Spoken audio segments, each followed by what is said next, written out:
Det aller verste tror jeg kjente på i 1996. Da dekket jeg en krig mellom Hizbollah og Israel. Og den gangen så, av tekniske årsaker, så måtte jeg til Beirut og sende dem stoffet mitt og gå live på kvelden. Og så var vi sørlig på noen filmet om dagen. Men israelerne hadde bombet alle veier bortsett fra kystveien, og den ligger åpent ut mot havet, så lå det kanonbåter, israelske kanonbåter der, og de sa helt klart fra, vi skyter mot alle som kommer. Så hver morgen så satt jeg en bil, hvor sjåføren tråkker gassen i bånd og skriker Allahu Akbar, ikke sant? Mens jeg sitter med skuddsikre vesten, bretter den ut og legger den opp mot høyre side av bilen, og vi kjører nedover. Og så ser jeg 2 lysglimt, og vet at 2 granater på vei. Men det er ganske vanskelig å treffe en bil som kjører på tvers av skuddlinjen. Men da vet du, og så håper du at de ikke treffer, og hver dag så var det en ny bilvrak på den strekningen.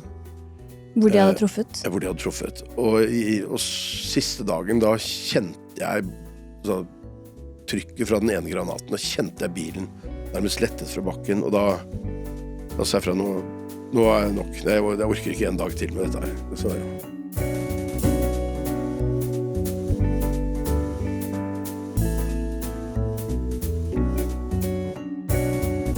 Du lytter til Snakk med Silje. Hei, jeg heter Silje Skjevig. Podcasten min Snakk med Silje omhandler alle slags tema hvor gjestene mine bringer med seg spennende perspektiver som jeg ønsker å forstå bedre. Målet med podcasten å utvide ytringsrommet, bringe folk nærmere hverandre, redusere stigma og med dette bidra til at de blir litt mindre dømmende når det kommer til ulike tema innen helse, politikk, psykologi og samfunn. Som psykologspesialist jeg spesielt opptatt av følelser og samfunnspsykologi. Jeg ønsker å gi rom til perspektiver som i liten grad slipper til i det offentlige ordskiftet, slik at flere kan utvide sin horisont og danne seg egne meninger basert på det personen sier selv, fremfor å basere det på andres fremstilling. Dermed inviterer jeg gjerne gjester jeg uenig med. Jeg setter pris på alle som velger å støtte podcasten min økonomisk. Dette kan du gjøre både via faste månedlige trekk i PayPal, ved hjelp av Bitcoin, eller vipse til 806513. Du finner mer informasjon i beskrivelsen av episoden. Tusen takk for all støtte. Velkommen, Fredrik Gressvik. Tusen takk. Du har jo vært journalist i mange år, over 33 år eller noe sånt nå, jobbet lenge i TV 2, og har jo vært utenrikskorrespondent og vært overalt egentlig, hvor ting har skjedd. I Afghanistan, Irak, du var i Bagdad når USA bomba der, og det har vært mye. Og du har jo skrevet noen bøker også, blant annet Skadeskutt. Så det er mange ting jeg kan snakke med deg om. Du har jo masse erfaring og opplevd mye. Så hva vil du si det som du tenker at har preget deg mest som person av alt det du har opplevd? Nei, vi har vært utrolig heldige da, å få lov å reise rundt. Det er jo virkelig stort privilegium å være sånn øyenvitne til verdenshistorien, som jeg var i Bagdad, Kairo under den arabiske våren, Afghanistan. Det å stå midt oppe i historiske hendelser er helt fantastisk. Men det har blitt mye, jeg ble hekta på det, jeg sa aldri nei, så jeg sa ja hele tiden, ble sendt av gårde. Og jeg har jo primært, frem til 2017, da jeg ble USA-korrespondent for TV 2, så dekket jeg primært kriger og katastrofer. Og har sett utrolig mye, opplevd mye som har preget meg betydelig, og kjent veldig mye på frykt. Det er veldig spesielt å ha en jobb hvor du blir sendt ut, og så vet du at noen vil forsøke å drepe deg i løpet av dagen. Jeg tror egentlig ikke arbeidsgiverne, eller sjefene mine og arbeidsgivere har vært veldig bevisst på hvordan det føles å være noen av de stedene jeg har vært. De har jo fått med seg når det har vært nære på episoder, men det at du alltid i alarmberedskap, det at jeg alltid, selv når jeg er hjemme, har en bag pakket klar med skuddsikker vest, førstehjelpsutstyr, hjelm, sporingsenheter, satellittelefon som jeg hele tiden passer på å lade opp. sånn at jeg kan reise ut på utrolig kort varsel. Det å være en sånn alarmberedskap hele tiden, det har gjort mye med meg. Det har gjort at jeg ikke har klart å roe meg, og at jeg har vært ganske stresset type. Og etter hvert også litt sånn oppfaren og bøllete. Ja, men har du vurdert å gjøre noe med den nå, når du ikke i situasjoner hvor du trenger å være så årvåken? For det jo en sånn psykologisk mekanisme som vi har for å overleve, fordi når du i sånne situasjoner så skal du være årvåken, du må være på alerten. Men har nervesystemet ditt skjønt at du i sikkerhet? Ja, jeg skrudde av ganske bra nå. Ja, så jeg tror egentlig det har funket.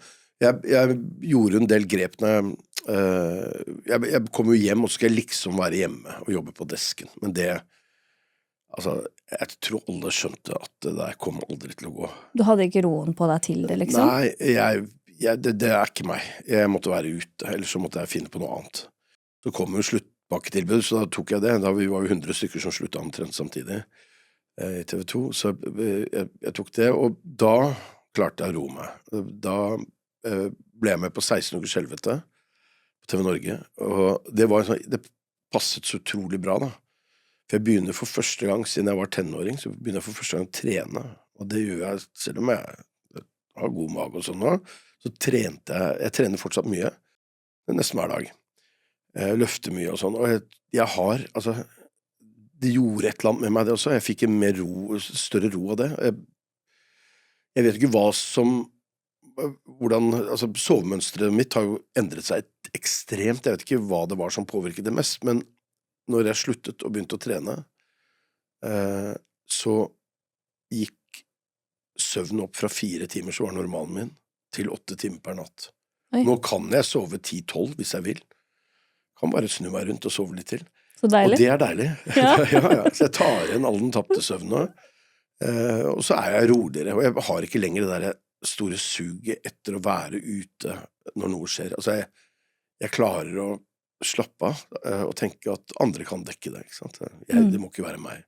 Ja, for du hadde litt den følelsen av at du måtte være deg som skulle ut og få med deg det som skjedde, liksom? Ja, og det jo sånn at hvis du har mye krigserfaring som jeg har da, så det jo riktig tenkt at den med mest erfaring nok flinkest til å ta de riktige valgene der ute.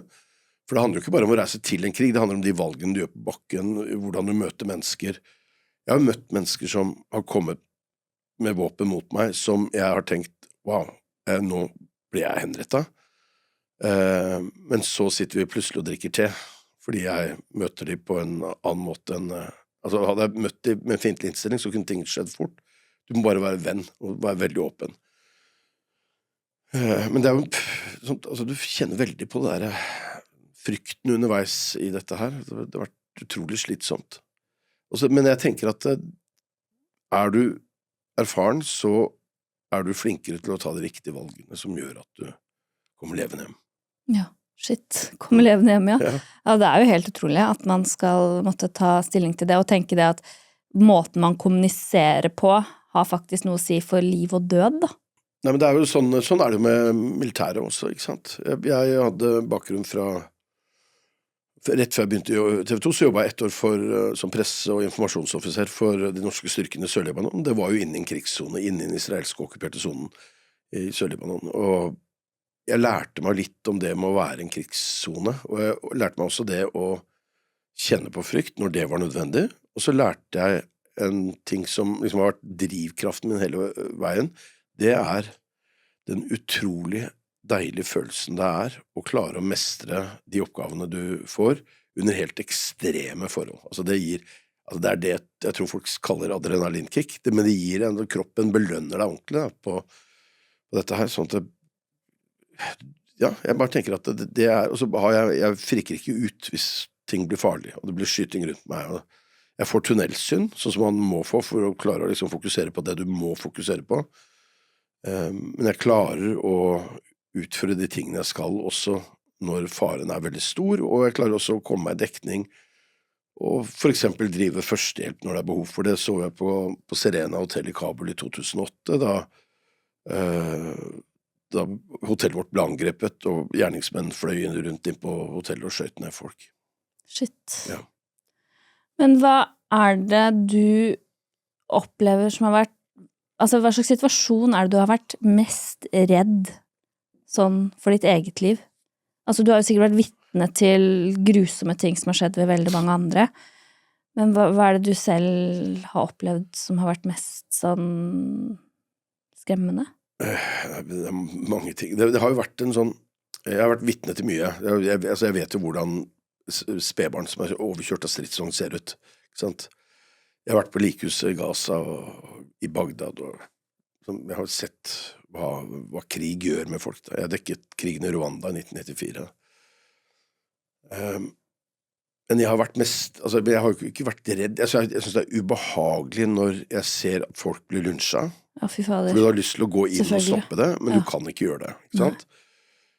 Og så må du også passe på at du bidrar til at det gjennomføres fordi de vil gjøre det foran kamera.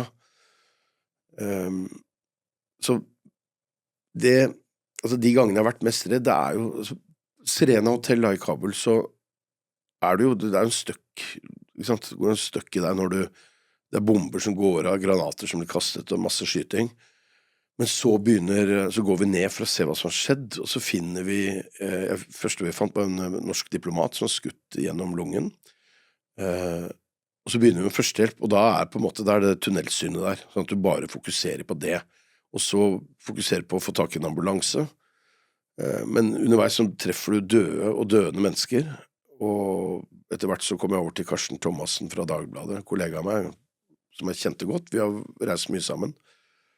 Han var så skutt flere ganger, og vi driver med førstehjelp med han. Altså, du får noen oppgaver da, som du må løse, så da frykten borte. Det er en episode som sjefene mine vil huske som det mest redselsfulle øyeblikk, i tillegg til Serena Hotel. Det når jeg under en sending fra Nord-Irak i 2016, jeg sto og rapporterte, jeg fulgte den irakiske hæren når de skulle ta tilbake Mosul, byen da, fra IS. Og så blir det skutt mot meg når jeg står og rapporterer direkte, og det ikke jeg ser, jeg hører kulene som flyr forbi meg, og skjønner at det nære. Det ikke jeg ser jo at kulene treffer rett ved siden av foten min, men det får TV-seerne med seg hjemme, så da blir jo sjefene mine engstelige, ikke sant? Men jeg rakk ikke å bli redd, fordi vi hadde en skuddsikker bil som vi hadde leid, så vi løper i dekning bak den bilen, og det går så fort at jeg bare hører pip, pip, et par kuler komme, og så løper vi bak bilen, og så vi trygge. Så jeg rakk ikke å bli redd. Altså du skjønte ikke hvor stor fare du egentlig var i da? Jo, jeg skjønte det, men jeg var jo, altså før jeg rakk å tenke over det, så var jeg utenfor fare, hvis du skjønner. Det gikk bare noen sekunder. Og i 2006, etter Mohammed-karikaturene, så var det en gruppe på Gaza som ville drepe nordmenn, og dansker, og grunnen til at jeg ler litt, fordi at jeg fikk jo en venn av meg på Gaza-strippen til å kontakte den gruppen og spørre om vi kunne få intervju med de. Og de ville gjerne treffe meg dagen etterpå da. Oi. Ja, dust. Så jeg drar til Gaza, krysser over fra Israel dagen etter. Så rett før vi er i Rafah, helt sør på Gaza-strippen, rett før jeg skal møte den gruppen, så ringer en venn av meg som ringer fra Gaza, og sier han, Fredrik, are you in Gaza? Yes. Are you in Rafah? Yes. Get the fucking hell out of there. Da var den gruppen tilkalt, vi skulle møte de i en rundkjøring midt i Rafah by, da de tilkalt lokale fotografer, sånn at de skulle stå og filme klokka 1, eller når det var vi skulle møte dem. Fordi det skulle skje noe spektakulært. Og det var sannsynligvis en henrettelse, men da rakk jeg jo heller ikke å bli redd, for jeg ga telefonen til sjåføren, han bare bråbremset, jeg så han ble jo likblek, eller så likblek en palestiner kan bli da, og begynte å svette, og så snudde han bilen rundt og kjørte som ville helvete andre veien. Så spurte jeg bare sånn, før jeg ble nysgjerrig, hvor langt unna var vi det stedet vi skulle møte dem? Maybe 30 seconds, sir, sier sjåføren min. Og han som ringte meg hadde prøvd å ringe en halvtime. Men jeg ble jo ikke redd da heller, fordi jeg var utenfor fare i det øyeblikket han ringte. Men jeg var tjukk i huet da, åpenbart. Jeg fikk kjeft av sjefen min. Men det aller verste tror jeg kjente på i 1996, da dekket jeg en krig mellom Hizbollah og Israel. Og den gangen så, av tekniske årsaker, så måtte jeg til Beirut og sende dem stoffet mitt og gå live på kvelden. Og så var vi sørlig på noen filmet om dagen. Men israelerne hadde bombet alle veier bortsett fra kystveien, og den ligger åpen ut mot havet, så lå det kanonbåter, israelske kanonbåter der, og de sa helt klart fra, vi skyter mot alle som kommer.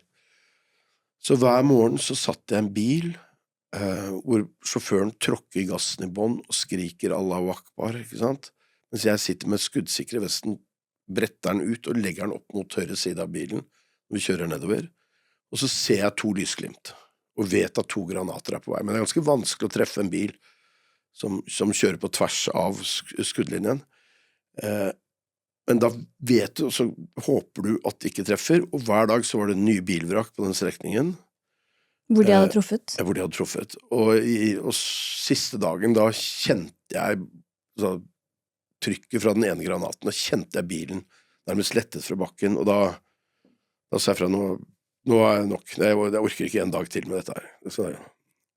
Men det er kanskje det aller verste jeg har opplevd med tanke på egen frykt. Og frykt, altså det å se andre lide, det kan gjøre vondt, ikke sant? Men din egen frykt, men du kan distansere deg fra det, ikke sant? Min datter blir jo plutselig ikke offer i en sultkatastrofe, ikke sant? Så det er jo ting du kan distansere deg ordentlig fra. Men jeg kan ikke distansere meg fra den fryktfølelsen som naturlig nok der. Men hvordan det for deg da? Fordi som journalist så skal jo ikke du intervenere, du skal jo ikke gjøre noe, du kan ikke hjelpe folk som trenger hjelp nødvendigvis, for du skal jo egentlig rapportere da, teoretisk sett. Altså selvfølgelig, noen ganger så må man vel kanskje gjøre noe, men det er jo ikke meningen at dere som utenriksjournalister egentlig skal gjøre noe. Hvordan det å bare se på og rapportere og ikke kunne gjøre noe? Nei, vi gjør jo noe. Førstehjelp for eksempel, jeg har jo mye førstehjelpsutstyr med meg. Og jeg har god førstehjelpsutdanning, både fra Forsvaret og ikke minst fra kurs jeg har tatt mens jeg har vært i TV 2, hvor vi ble sendt til britiske spesialstyrker i Wales for å trene med de, på alt fra gisseltaking og hvordan man rygger i 8 kilometer i timen, og altså hvordan du skal komme deg ut av situasjoner da. Og ikke minst førstehjelp. Så jeg har jo hjulpet folk som har blitt skutt og prøvd å gjenopplive. På Serena Hotel så var jo det tilfellet, ikke sant? Så du kan jo bistå litt sånn, og jeg har vært embedda da, med amerikanske soldater, britiske, danske, norske soldater i Afghanistan og Irak. Og da du en del av den gruppen, og da, hvis det et eller annet du tar ikke opp et våpen da, men hvis det et eller annet de trenger hjelp til, så bistår du jo med det. Ikke sant? Du graver jo den skyttergraven, sånn som med norske soldater i Afghanistan, så graver du en skyttergrav hvor de skal ligge i om natten, ikke sant? Sånn at jeg ikke ligger under kulehøyde. Og det jo med på å grave den graven. Det jo liksom en del av dette, men det for å beskytte meg selv også. Men det jo, nei, man kan jo ikke gå inn mellom parter, altså som under den andre intifadaen som begynte i 2000, altså da palestinske opprøret mot Israel, som primært da var på Vestbredden, i de okkuperte områdene, så du vet at nå blir det snart steinkasting, og så blir det skyting, og så blir noen skutt, og så, du har jo lyst til å gjøre et eller annet, altså bare stoppe det, men du kan ikke gjøre det. Nei, og jeg kan se for meg at jeg hadde syntes det hadde vært veldig fortvilende da, å bare være vitne til så mye elendighet, så mange vanskelige ting, så mange mennesker som har det så vondt, og lidelse, og sult, og alt sånt, og vite at ja, jeg kunne jo hjulpet, men så jo ikke det din rolle, liksom. Men samtidig, man gjør en viktig jobb ved bare å vise resten av verden hva som foregår, da. Ja, jeg har jo sånn, i Rwanda og Kongo, eller Zaire da, som det het den gangen, hvor flyktninger fra Rwanda kom i 1994, så reiser jeg en fotograf ned med proteintabletter og vann til oss selv, vannforsyning til oss selv. Vi sitter på med et lastefly inn, og vet ikke hvor lenge vi skal bli, men vi har ikke noe særlig, vi kan ikke gi bort ting. Og folk vil jo ha noe å spise, de vil jo ha noe å drikke, Men du må bare avfeie de. Altså, jeg leide jo en lokal hjelper da, som vi brukte også som tolk, og han gikk jo bar på mikrofon og stativ, og han brukte mikrofonledning til liksom å true folk med å piske da, ikke sant? For å jage de vekk. Vi kan ikke begynne å dele av det, da fungerer vi ikke. Men 1998 så var jeg i Sør-Sudan under det var en sultkatastrofe, og det var krig der. Det var før Sør-Sudan ble eget land da. Masse bombing, og folk var på flukt vekk fra bombingen, samtidig som det er tørke. Og det er bare helt grusomt, ikke sant? Og du kommer der, du kan ikke hjelpe de folka, fordi jeg trenger de forsyningene jeg har selv.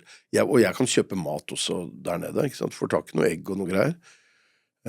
Men jeg kan ikke dele ut de tingene. Men det jeg opplevde da, altså da var VG, Aftenposten og TV 2 og laget reportasjer samtidig. Vi hadde leid fly og flydd inn til denne katastrofesonen. Og da så vi at i løpet av, fordi de 4 store hjelpeorganisasjonene i Norge, først så pleide de å ha det de kalte bank- og postgiro nummer 1. Altså de brukte konto nummer 1, det var til de 4 store hjelpeorganisasjonene. Og når det var store katastrofer ute i verden, så opprettet de konto nummer 1, ikke sant? Og de klarte å samle inn over 200 millioner kroner på noen få dager. Og dette var sannsynligvis som følge av de reportasjene jeg og Aftenposten og VG leverte hjem i løpet av 4 dager. Og det sier jo litt om, da forstår du liksom at ok, dette er jo ikke, jeg hjelper faktisk ganske mye, jeg kan bidra mye her nå, men jeg må fokusere på å gjøre en god jobb. Nei, men det er jo et veldig viktig poeng, at man må minne seg selv på det, at ved å faktisk bare rapportere, så sørger jeg for at disse områdene får den bistanden og hjelpen de trenger, eller i hvert fall øker sannsynligheten i hvert fall for det da. Ja. I noen tilfeller. Nå har jeg nettopp vært i Ukraina, og da er jo det også liksom rette fokus mot den krigen som drukner i Donald Trump. Alt annet som skjer i verden, ja. Og Mette-Marit og alt som er, men Donald Trump i hvert fall. Så er det, jeg tenker at det er viktig da, altså å løfte liksom blikket til hjelpe folk, og løfte blikket og se disse andre katastrofene også, som man mister litt fokus på, ikke minst fordi man går lei det. Krigen i Ukraina har vært i 4 år, ikke sant? Det er ikke noe nytt, det føles som det er repetisjon hele tiden. Og det vet vi jo, altså vi måler jo dette her, sånn at når folk kjefter på oss i mediene, for at hvorfor dekker de ikke det lenger like mye som de gjorde før? Nei, sånn, beklager, men folk vil ikke ha det. De skrur av, ikke sant? De ser det ikke. Folk er ikke interessert i å høre om det. Nei, fordi det er yesterday's news, ikke sant? Alt ligner på hverandre. Så, ja. Men du har jo også laget et sånt reiseprogram som het Til bords med fienden, hvor hensikten var å vise begge sider av forskjellige konflikter. Og da fikk du jo den internasjonale kringkastingsprisen AIB Awards for den serien. Hvordan var det å lage den? Det var jo litt sånn annerledes enn ja, nei, mye annet. Prisen har jeg fått 2 ganger faktisk. Det er også for en serie dokumentarserie fra Afghanistan. Det var veldig hyggelig. Men nei, altså dette er en venninne av meg, Gry Winther, da, som er TV-produsent. Vi sitter og snakker sammen eller på nachspiel etter en gullrute, tror jeg på nachspiel, gode ideer oppstår. Ja. Gullruten i Bergen, altså på utdelingen av gullruten. Så på nachspielet til Se og Hør så sitter vi og snakker sammen, og så begynner vi å snakke om forskjellige ting, og det satt flere folk der, altså, hvordan er det å reise inn og kanskje lage mat og samle fiender da, til et måltid. Ja, så kunne det kanskje være en idé, og så utvikler hun den ideen videre, så kommer hun tilbake til meg, og så finner vi en kokk. Ja, fineste dag jeg har hatt på jobb, jeg hadde audition med kokker. Wow. Den ene kokken etter den andre kom og skulle prøve å få jobb hos meg. Altså, de kom og lagde mat da vi stod på Wenches kjøkken. God morgen. Og så ble det Tom Victor Gausdal, som har vunnet sølv i Bocuse d'Or, og er liksom en av Norges store kokker. Og så reiser vi ut i verden i 2 sesonger da, rundt i hele verden, for å samle fiender til en måltid. Det var ikke alltid vi klarte det, fordi det er ikke så innmari lett å få Taliban til å sitte sammen med amerikanske soldater og spise, fordi den ene parten vil sannsynligvis pågripe den andre. Så det hendte vi måtte dele det litt opp, men det som var målet vårt var jo å sette oss ned og snakke med folk om konflikten, og se om det var muligheter for løsning. Og vi tok med palestinere inn på en jødisk bosetting på Vestbredden, på okkupert land. Det var ganske harde gnisninger der, en palestinsk kokk blant annet, som truet med å gå, men så ga han seg, og ble værende. Så vi har liksom pushet det ganske hardt. I Colombia så satt jeg med folk som hadde vært fiender, ikke sant? Eller var fiender, og de drakk rødvin og spiste biff, og ble litt sånn der macho søramerikanske. Så jeg lurte jo på om det var sånn, føltes som nummeret før de skulle fly på hverandre der. Og så hadde det var et program som konseptet ble kjøpt opp av mange andre. Noen land sendte de dette her. I fransktalende deler av Kanada så var jeg på et tidspunkt veldig kjent person. Det kom et magasin og skulle lage en sak med meg. Så tok de så mye bilder, de skulle holdt på 2 dager. Jeg skjønte, hva dette for noe? Nei, du svær, ikke sant? Det er jo det big thing, det programmet ditt nå, det gikk i Kanada. Så jeg var kjendis i Quebec uten å vite om det. Jeg burde selvfølgelig reist dit og dratt nytt. Jeg har vært der senere, men jeg tror folk har glemt dette programmet. Men det var et program som bar med seg en optimisme da, som jeg vanligvis ikke bringer i mine rapporteringer fra utlandet, og det synes jeg var utrolig deilig. Og så må jeg bare legge til, for det var sånn der high moment da, på et tidspunkt der. Vi var i Myanmar, og dette var før Aung San Suu Kyi hadde fått lov å reise ut av landet. Hun var ute av husarrest, men hun hadde ikke fått tillatelse å reise ut ennå, så hun hadde ikke vært i Oslo og holdt Nobeltalen sin og sånne ting, som hun gjorde i 2013 eller hva det var. Så jeg da vi drar til Myanmar, og så drar vi og banker på døra til Aung San Suu Kyi. Da skulle Erik Solheim, som da var bistandsminister, han skulle besøke henne. Og det var liksom inngangsporten vår da, som ministerbesøk fra Norge, at kanskje vi får noen få ord med henne. Vi kom litt tidlig, vi var ikke med Solheim, så var det noe møte et eller annet sted. Så jeg banker på porten, og så åpner de porten, og så ser de på meg, så kan de jo ikke et ord engelsk, de som åpner porten, så sier jeg, Minister Norway, sier jeg bare, ikke sant, jeg må bare få ta kortversjonen. Minister! Trodde du var minister. Så de åpner porten, og inn med oss, og så blir vi plassert på patioen foran huset hennes, der hun har sittet i husarrest i mange, mange år. Tom Victor og jeg og crewet, og så sitter vi der, og så kommer Aung San Suu Kyi hjem, og da får hun beskjed om at det sitter minister og venter. Og så sier jeg, nei, jeg er ikke minister, sier jeg når hun kommer, jeg er fra norsk TV, jeg lurte om hun kunne få noen ord med deg. Ja, det kunne gått. Og først må jeg intervjue henne for nyhetene, for jeg må ha et par sånne nyhetsspørsmål, så jeg må gjøre unna det først. Og så sier jeg har med kokken min her, this is my chef. Hæ? Sier hun, skjønner du ingenting? Hvorfor har du med deg kokk, liksom?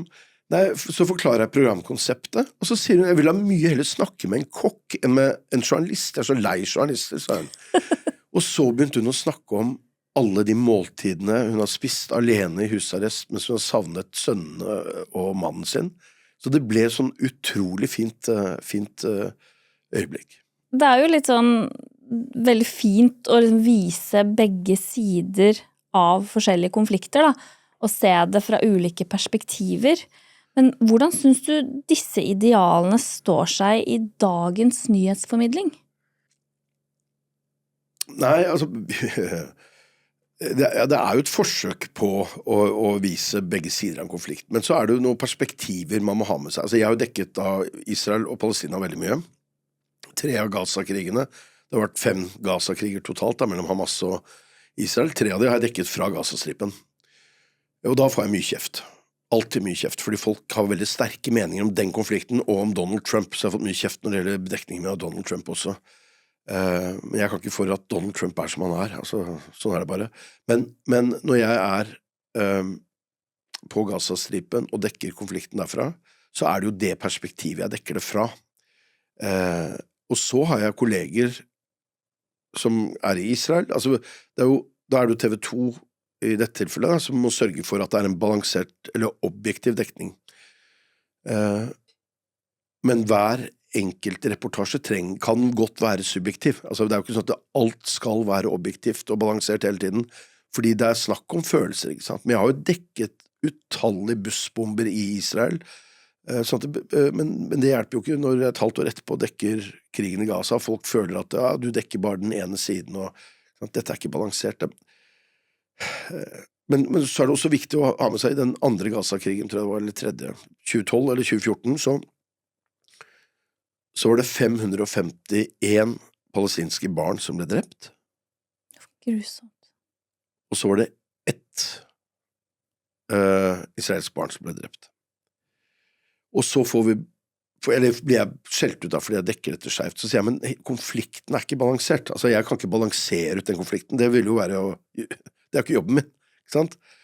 Og det jeg kunne berolige de med, at hvis det var ett barn som hadde fått det barnet som fikk mest oppmerksomhet, det var det israelske barnet. Fordi konsekvensene av et israelsk barn som ble drept mye større enn palestinske barn som ble drept, fordi det bidrar til å forlenge krigen fra israelsk side. Så det liksom, du må prøve å bidra, eller du skal jo bidra til en objektiv dekning, men så vi alle subjektive mennesker. Så når jeg står på likhus i Gaza sammen med foreldre som gråter over sine maltrakterte barn som ligger der, ikke sant? 2012-krigen i Gaza, 3 barn, 3 søsken, alle 3 barna, brent i hjel, så står mor og far og gråter. Så når jeg formidler den reportasjen, så skal det jo være med hjertet også, ikke sant? Det skal ikke bare være en kald, objektiv fortelling, fordi da ikke folk interessert. Jeg vil jo røre ved et eller annet hos folk. Ja, og det jo litt annerledes også, som du sier da, ikke sant? At du med den reportasjen skal du jo rapportere det som skjer akkurat der. Og så det jo den balansen må jo være hvis man også da rapporterer hva som skjer i Israel og de lidelsene som der. Det jo det jeg i hvert fall ser på som liksom, at man må ha ulike perspektiver fra ulike ståsteder da, uten at man nødvendigvis skal i den situasjonen begynne å bagatellisere de grusomhetene du vitne til, liksom. Jeg har lyst til å peke på Ukraina-krigen, fordi der har det så å si ikke kommet noe krav fra noen om å prøve å balansere bildet. All dekningen i Norge foregår på det premisset at Ukraina offer og at Russland overgriper. Og jeg jo helt enig i det. Det sånn jeg selv har dekket om det. Jeg skrev en svær kommentar i Dagbladet nylig om den krigen. Men det altså sånn at folk kjefter ikke på oss da, eller noen gjør det da, men det veldig få. Sånn at det en krig som folk aksepterer, at vi går inn og så tar vi et standpunkt, dette feil, liksom. Dette overgrep mot folk. Men når vi går inn i Gaza-krigen og sier at dette feil her, nå dreper de for mange sivile, skjerp dere liksom. Så blir folk veldig sånn opprørt over det de oppfatter som, altså jeg jo stemplet av israelske regjeringen, eller regjeringsdokument, som en av 5 personer og organisasjoner som bidrar til jødehat, spredning av jødehat i Norge. Og begrunnelsen den eneste enkeltperson, av andre organisasjoner. Og begrunnelsen til israelske myndigheter bare at jeg har sagt at barn blir drept på Gazastripen, og det jo helt korrekt. Sånn at Men jeg skjønner at det kan bidra til, altså, folkemordet på Gazastripen, alle overgrepene fra israelerne mot palestinerne, kan bidra til jødehat. Jeg forstår det. Men vi kan ikke la være å dekke det likevel. Vi må bare av og til minne folk om, så være flinke til å minne folk om at det ikke jøder som står bak krigen på Gazastripen. Det Israel som driver denne krigen. Og jøder i Norge har selvfølgelig ikke noe ansvar for det, akkurat som muslimer i Norge ikke har noe ansvar for hva IS, Al-Qaida driver med ute i verden. Jeg tror de aller fleste forstår det. Ja, men det jo noe med, jeg vet jo ikke hva folk har reagert på akkurat når det kommer til det da, men om det handler noe om liksom retorikken man bruker og hvordan man snakker om det. For nå sammenligner du også Israel med terrororganisasjoner, ja. Ikke sant? Ja. Og noen vil jo kanskje se på det som uredelig eller feil da, ikke sant? Jo, men Ja, men jeg har ikke noe, altså jeg sammenligner ikke, jeg bare sier at de har havnet i samme situasjon. Altså det er paralleller å trekke her. Altså jeg synes jo det er forferdelig når jeg hører om muslimer som blir bedt om å ta avstand fra IS sine handlinger, ikke sant? Altså de blir spurt, jeg har jo muslimske venner som får spørsmål, støtter du det? Selvfølgelig ikke.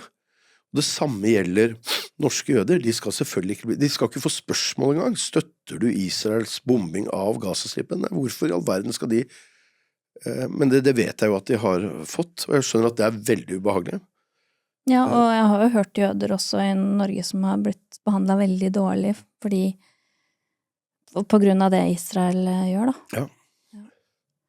Men da er det vår oppgave som i mediene, og da minner folk på at dette, altså de skal ikke bære ansvaret for det de andre driver med. Nei, det er jo et bra ideal å ha da. Det er jo som om alle republikanske velgere skal liksom være nødt til å bære ansvaret for, eller alle amerikanere skal bære ansvaret for all galskapen til Donald Trump. Jeg ser at mange av dere som lytter og ser på ikke abonnerer eller følger kanalen min. Hvis det gjelder deg, hadde det vært fint om du kunne klikke på abonner-knappen på YouTube eller følge-knappen på Spotify. Jeg setter også pris på alle som velger å støtte kanalen min økonomisk. Dette kan du gjøre både via faste månedlige trekk i PayPal, ved hjelp av Bitcoin eller Vipse til 806513. Du finner mer informasjon i beskrivelsen av episoden.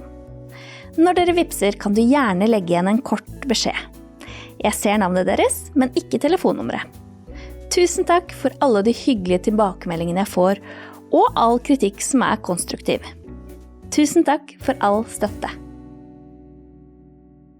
Ja, for du var jo også utenrikskorrespondent i USA, og du har vel også utdanning fra Northern Illinois University, stemmer det? Ja, utenfor Chicago. Ja. Ja, og det jeg har heller aldri lært meg å si det så veldig fint. Nei. Northern Illinois, det faller litt tungt for norske tunger, tror jeg. Ja, ikke sant?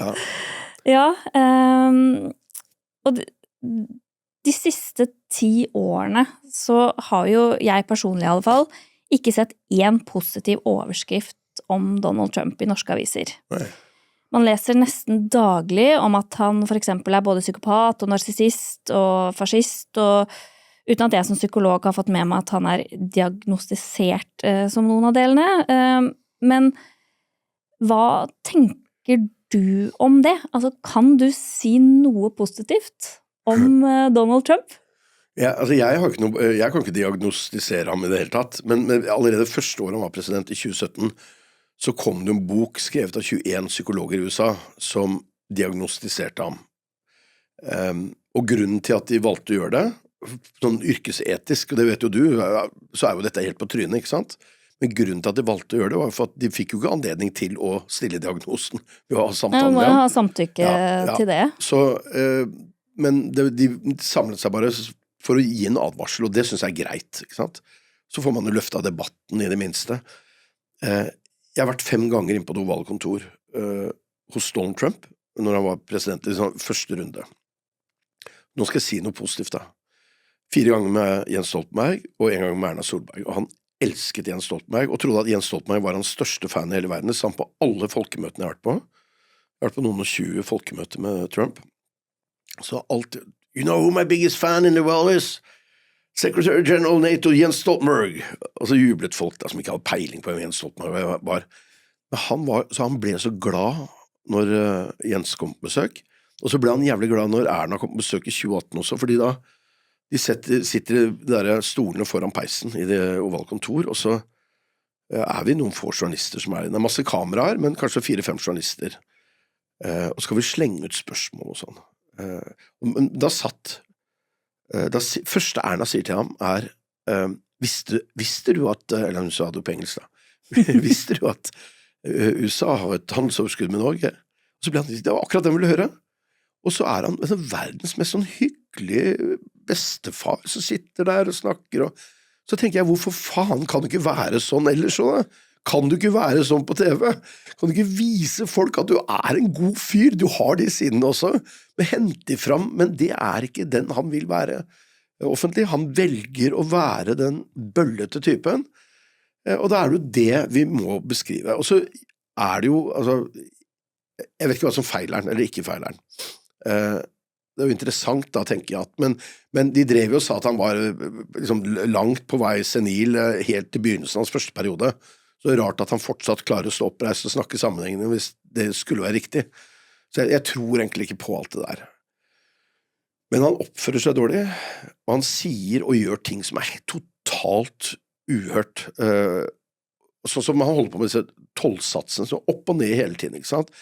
Hele verdensøkonomien I spill, altså han spiller med det, han leker med det, og dette får store konsekvenser for svært mange, sånn som disse tollsatsene som han innfører mot andre land, så starter en global handelskrig, det jo det han har gjort, men det kun Kina som har turt å svare ordentlig tilbake, men nå kommer Europa snart også.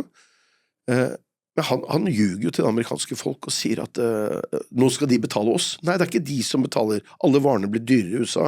Amerikanerne I ferd med å se det nå. De gjennomskuer han på et eller annet tidspunkt. Og så har han, så må jeg si, 6. januar 2021, så var jeg utenfor Det hvite hus og holdt den talen til demonstrantene som da gikk opp til kongressen og stormet kongressen. Fulgte med de demonstrantene oppover.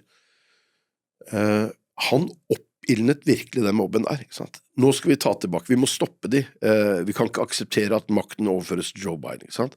Valget stålet. Han ljuger og skaper farlige situasjoner. Han hadde ikke trengt å gjøre det. Altså, han kunne bare, altså, hvis han hadde hatt evne, kunne oppført seg skikkelig, men det gjør han virkelig ikke. Men når du hører den talen, så, altså, han sier jo at han vil at det skal være peaceful og sånne ting da, samtidig, så det jo litt sånn, ja. Men det som skjer, det som jeg stod der og hørte, det var jo 5 stykker som talte før ham, og et par av de var ganske krasse, ikke sant? Og sa at vi må stanse de, vi må fysisk stanse de, dere kan ikke tillate dette her. Så han kommer som siste tale, der publikum varmet godt opp. Blant demonstrantene stod det folk som hadde planlagt å storme kongressen, det vet vi, ikke sant? Det var planlagt av noen få da, eller jeg vet ikke hvor mange. Ja, det jo mange teorier om hvor mye som skjedde den dagen, ja. Ja da, men veldig mange av demonstrantene stod plutselig bare inne I kongressen og skjønte ikke hva som skjedde, ikke sant? Hvordan I all verden kom jeg inn her, liksom. Så det var nok det som gjaldt for de aller fleste av de. Men noen hadde planlagt, det vet vi, ikke sant? Young Boys og disse, de hadde planlagt å gå inn, altså bryte seg inn og gå inn I salen for å demonstrere, prøve å stanse denne verifiseringen av valgresultatet som skulle foregå, som visepresident Mike Pence da skulle lede. Donald Trump sier til de som står der, dere må slåss som bare faen. Det ganske harde ord. Men det betyr jo ikke at han mener at de skal gå inn I kongressen. Jeg hørte heller ikke at han sa det, men han sa, vi må gå opp der, vi må stanse de, dere må slåss som bare faen for å bevare demokratiet, jeg skal gå med dere. Det siste gikk jo ikke da, fordi altså, det vil ikke Secret Service ha tillatt uansett, men så kan du tolke altså, det etterpå, si at ok, sa han at de skulle inn eller ikke? Nei, han sa ikke det, men han oppildnet massen. Og det et eller annet, når du har den posisjonen, og etter å ha hatt disse andre talerne foran deg, som var mye hardere klypa, så har du et ansvar som president, da. Og valget var jo ikke stålet, ikke sant? Det var jo Joe Biden som vant dette valget. Han skulle aldri holdt den talen, og stå foran menneskemassen og si at valget ble stålet. Altså, det gjør ikke en president, men det gjorde han. Men du synes jo at Donald Trump ille. Men hva tenker du om alternativet som var under valget nå? Altså, demokratene, synes du at deres innsats god? Altså, tenker du at Kamala var noe godt alternativ? Ja, altså det helt åpenbart for meg, så tenker jeg at hun var et bedre alternativ. Men Joe Biden ødela valget I 2024. Altså, han satt og gnei seg fast I det der valgkontoret. Han skulle selvfølgelig ha gitt fra, jeg mener at jeg fulgte han under valgkampen I 2019 og 2020, og I 2019 så, han fikk jo det spørsmålet, jeg også spurte han det spørsmålet, jeg fulgte ham, altså, skal du sitte I 8 år? Og så svarte han på sånn måte at vi alle tenkte at det han sier at nei, om 4 år jeg for gammel, så det bare sånn, han sa at det mest sannsynlig, altså jeg nok den kandidaten som har størst sjanse for å vinne dette valget for demokratene. Så i det, og han svarte aldri jo selvfølgelig skal sitte i 8 år. Man kan ikke si at han ikke skal det heller, ikke sant?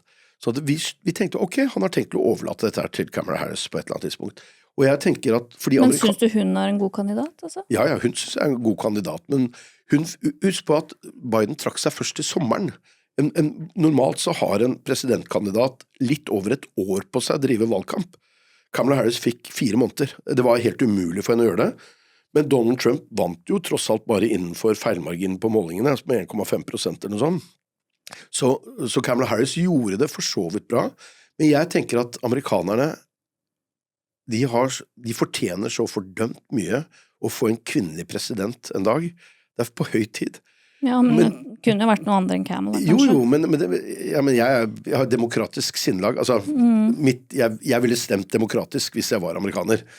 Men jeg tenker at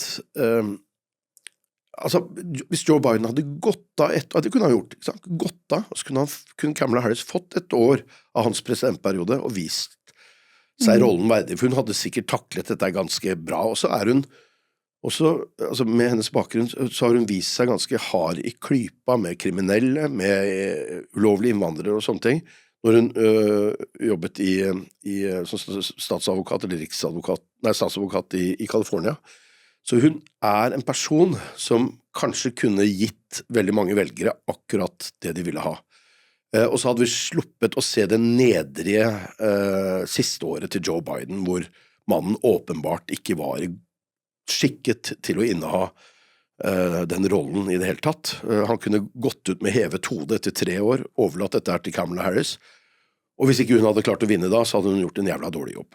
Men hva tenker du om han der Minnesotas guvernør Tim Walz, altså Tampong-Tim, som de kaller han? Er han en bra mann, synes du? Ja, han var jo visepresidentkandidaten til Kamala. Ja. Nei, altså jeg kjenner ikke han så godt. Det er presidentkandidaten jeg er liksom. Men hva tenker du om alt det som skjer i Minnesota nå da? Altså all den svindelen og sånn? Svindelen er på en måte, det er jo avdekket, og der er jo folk straffa. 50 stykker eller sånn som er straffa. Men der er det går tilbake til det med at alle må ta ansvar. Altså, plutselig må alle somalere, ifølge noen, liksom bære ansvar for at ja, det er jo helt feil. Ja, ikke sant? At noen somalere har drevet med svindel. Nei, det som skjer i Minnesota, altså det jeg frykter da, når det gjelder USA, det er at Trump vil forsøke å avlyse mellomvalget til høsten. Og det vil han gjøre ved å følge oppskriften til Project 2025, som han liksom tok avstand fra først, ved å skape kaos i USA. Så du tenker at det er det han gjør nå? At han prøver at han går inn for å skape DC, altså kaos? han vil gå inn i noen delstater som sender inn ICE, og så skaper det kaos, og hvis det er kaotiske tilstander til høsten, vi vet ikke hvordan det vil stå seg i høyesterett, fordi det har aldri vært avlyst valg i USA, men heller ikke under borgerkrigen. Men så tror jeg at det Donald Trump kommer til å gjøre, er å prøve å sette USA i en situasjon hvor han sier at det enten av økonomiske eller politiske eller kaotiske årsaker ikke er mulig å avholde et valg. Man må ha en unntakstilstand i enten noen delstater eller i hele landet, og utsette valget, fordi han vet at han sannsynligvis kommer til å tape huset, og han kan risikere å tape senatet også, og da blir han såkalt lame duck de siste 4 årene, fordi det er kongressen som sitter på pengesekken, så han kan liksom bevilge penger hit og dit så mye han bare orker, men hvis ikke kongressen blir med han, så funker det jo ikke. Men er det du tenker at skjer i Minnesota nå, altså den motstanden mot det føderale politiet som prøver å sende ut de mest kriminelle ulovlige innvandrerne, at den motstanden, at Trump er liksom med å fremprovosere den på noe vis, eller? Han vil ha kaos, og dette er en del av det kaoset. Han vet at det blir kaos når han sender ICE inn på den måten som de blir sendt inn. Nå ser vi jo at det har straffet seg litt for Donald Trump dette her da. Folk har blitt ganske forbannet på grunn av blant annet disse 2 som ble skutt. Altså, de føler at ICE går for langt, og så har jo, det er viktig å huske på at ICE ikke har noen politimyndighet overfor amerikanere. Så når de ber folk om å vise ID og sånn, så kan du bare si fuck off, ikke sant? Du har ikke noe større grunn til å, eller ikke fortell meg hva jeg ikke kan å gjøre. Det de skal gjøre å gå, altså de skal gå inn og hente de som ulovlige der. Men de kan ikke stoppe alle amerikanere å be om ID, og det gjør de jo, det har de gjort i Minneapolis, hvor man ser at det veldig sånn, det brudd på amerikanske lovverket, at du stopper folk med viss etnisk bakgrunn og begynner å be om gjør ICE det? Ja, det har ICE gjort i Minneapolis. Altså, det det rapportene fra journalister som har vært på bakken her og jobbet sier, at det ingen med norsk eller svenske røtter som blir stanset på gaten. Og det litt naturlig, for det jo ikke ulovlige innvandrere som ser ut som deg og meg, som der i det hele tatt. Men det altså ikke lov å begynne å sjekke folk basert på hvordan de ser ut. Det jo det som har ført til at vi har de rare sikkerhetskontrollene på flyplasser over hele verden, hvor du tenker at unge menn fra Midtøsten jo de som egentlig da bør, eller med arabisk utseende, de som bør stanses, for det de som normalt... Ja, men det ikke lov med sånn profiling på den måten, ja, men du har ikke lov til å gjøre det. Altså, min 10 år gamle datter, hun ble tatt ut for en sånn ekstra sjekk, ikke sant? Mens de vet jo at hun ikke har på seg en bombe eller kniv. Jo, men de som ser mest uskyldige ut, kan det være ikke sikkert de så uskyldige. Hun har aldri vært der i hvert fall. Nei, men jeg tror det kaoset som... Jeg tror han ønsker et kaos, og at han vil bruke det for alt det har vært. Og jeg frykter at han vil misbruke fotball-VM. Han har jo antydet lenge at det ikke bra å ha fotball-VM i en del byer som demokratisk styrt, og byer ofte det i USA, fordi der sitter folk med god utdanning, så de vet jo hvem de stemmer på. Mens republikanerne får liksom bøgda. Ja, så du tenker det en sånn type klasseskille på det da? Ja, du ser jo det veldig, altså utdanning veldig, altså demokratene har de med høyere utdanning hele veien. Og det jo så, ja, det ser man jo statistisk også, fordi det fakultetet, eller der hvor du studerte, så det jo 99,48% i 2020-syklusen, ifølge liksom eldre campus reform-data, da, så viser jo at de demokrater, da, ikke sant? Yes. Så det jo noe med liksom de som, ja, så de som tar høyere utdanning, de det, og så jo spørsmålet om det også påvirker utdanningen i noen grad, da, ikke sant? At det stort sett demokrater som drifter disse campusene, og hvor det liksom, hvor det politisk kan ha ganske mye å si, da, som du sier, at hvis republikanerne liksom folka på bygda, og så har du demokratene som styrer egentlig alt, da. Ja, men det jo sånn det Altså, jeg studerte og ikke minst kanskje mediene i USA? Jo, men sånn det jo i Norge også. Jeg studerte statsvitenskap i USA. Og amerikansk politisk historie. Og mine lærere helt sikkert demokrater. Jeg vil ikke tro at noen av dem var republikanere. Så det klart at det påvirker hvordan, altså for de skal jo lære oss, her de politiske løsningene, ikke sant? Så du får det fanget, og sånn det. Når det gjelder, for å dra det hjem til Norge, vi ser jo liksom, at journalister stemmer ikke i takt med folket. Det ikke så ille som veldig mange tror. Det bare at Fremskrittspartiet får ingen stemmer, og så får ikke Rødt noen stemmer, og så liksom, eller så å si ingen, og så det meste samlet liksom, rundt Venstre. Venstre jo gigantparti hvis journalistene skulle få lov å stemme i Norge, og de jo en del av høyresiden i dag. Så, og jeg må bare si at noe som jeg kan fortelle hvor jeg da, så jeg tilhører venstresiden av norsk politikk. Det der jeg føler meg mest hjemme, men jeg var ikke mellom noen partier, men jeg vil jo ikke, altså jeg har møtt mye motstand blant journalistkolleger når vi har snakket politikk i TV2, i kantina av TV2, så jeg føler jo at det bare reaksjonære høyrefolk som jeg har vært omgitt av i alle disse årene. Så det ikke så skjevt bilde, men vi går jo og lager akkurat de samme sakene og løser de på samme måte, stort sett. Men sånn som i USA da, som det blir så polarisert, så, fordi for eksempel det programmet du hadde da, ikke sant, hvor du hørte på begge sider, altså opplever du at når du var utenrikskorrespondent i USA, hvem var det du hang med? Snakket du noe særlig med liksom, republikanere fra liksom, bygda og sånn? For jeg tenker, det jo faktisk sånn at Trump fikk jo 53% av stemmene, Og det jo ikke sånn at alle de bare dumme mennesker som bare ikke skjønner eller kan noen ting fordi de ikke har gått på universitetet, liksom. Nå bodde jeg i Washington DC. Ja. Så det rimelig vanskelig å finne en eller det var jo republikanere. Han Stephen Miller, som den råeste jæveren av disse rådgiverne til Donald Trump, altså han var i hvert fall rasist når han gikk på college. Det det jo bevismateriale på, ikke sant? Det har jo vært vist på TV. Han har holdt noen taler på campus. Men han har drukket vin med fordi han bodde i samme leilighetskompleks. Jeg hadde parkeringsplassen ved siden av ham. Jeg håper jeg kom bort til bilen hans noen ganger. Han hadde en SUV, han hadde en sånn liten sportsbil. Dere var ikke så gode venner, skjønner jeg, siden selv du drakk vin. Nei, men jeg har snakket med ham, ikke sant? Ja. Og det bodde en del republikanere i det leilighetskomplekset, men stort sett så det jo, altså Washington består jo av, når det valg da, så det 98,5% demokrater. En av mine beste venner var bartenderen på den baren som lå i første etasje i leilighetskomplekset. Han var republikaner. Ja, men snakket du med han om politikk? Ja, hele tiden. Ja. Så du skjønner liksom hvorfor folk... Men de 4 årene Donald Trump var president, veldig mange har sagt det du antydet litt nå, føler jeg, at men hvorfor snakker de ikke med de som... I 4 år så reiste jeg land og strand rundt i USA, nettopp for å snakke med republikanere og prøve å forstå og formidle det hjem til Norge, hvorfor folk støttet Donald Trump. Så jeg gjorde nesten ikke noe annet. Jeg var mer ute av... Så hvorfor støtter de Donald Trump da? Fordi det mot bedre viten for mange av de. Altså, jeg har venner som... Jeg har en roommate da, som jeg gikk på college med, så vi hadde en leilighet sammen. Han nordmann, men bosatt i USA, og republikaner.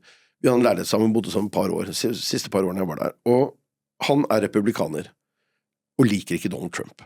Og det gjelder veldig mange. Fordi de føler at Donald Trump i ferd med å ødelegge det republikanske partiet. De vil ha en mer normal president, ikke sant? Og det lett å forstå. De fleste republikanere tror jeg egentlig der, men han en av de som liksom tjener godt med penger og synes skattepolitikken til republikanerne den beste. Så du har en del av de. Og så det en del som stemmer republikanerne fordi de redd for at våpenlovene skal bli, at det skal bli nektet å bære våpen. Så det en del som stemmer republikansk fordi de mener at staten skal styre minst mulig. Men så har du den MAGA-gruppen som utgjør 12-18% av velgerne, som kanskje velgere som normalt bare vil gitt faen og ikke gått og stemt i det hele tatt. De stemmer mot bedre viten. Altså de stemmer ikke for sine egne interesser. Jeg har møtt veldig mange republikanske velgere som ikke eier nåla i veggen, ikke har råd til å kjøpe seg noe egen sånn helseforsikring, og som motstandere av Obamacare, altså et helsesystem som faktisk gjør at de har råd til å bli tatt vare på av, uten å sette seg bunnløs gjeld, ikke sant, av helsesystemet i USA. Ja, det med helsesystemet der jo ganske komplisert, og der det jo i hvert fall synes jeg det veldig interessant det som skjer nå med tanke på Make America Healthy Again-bevegelsen da. Ja. Nei, altså folk blir jo ikke ivaretatt